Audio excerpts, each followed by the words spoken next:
sa Induga Boss. O, di ba? Kataon ako mag-Bicol. RD, no? Mayor? Pasado na? Hindi na ako mabenta ba? Ayan, so first off, I would like to thank Mayor at sa lahat po ng bumubuo ng Motor Rally. Thank you so much po for having us again with my team Q815 na all the way from Cebu. And of course, maraming salamat sa mga Oragon, yan, Oragon Riders, sa mga taga Bicol na walang sawang pagsuporta at walang pag-change yung pag-welcome sa inyo sa amo, no? And ayan, magra-ride naman tayo ulit bukas, mga riders.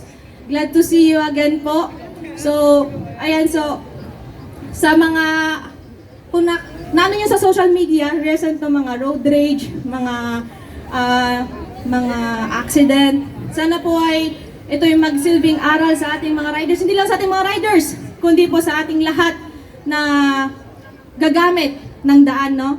Hindi lang tayo mga riders, mga pedestrians na gagamit ng crosswalks, mga pasahero, lahat po tayo ay may role po to play sa daan. So, sana po ay tayo mag-ingat sa ating rides, no? Kasama po natin ang Philippine Motorcycle Tourism, ang ating mga fellow vloggers all the way from Manila.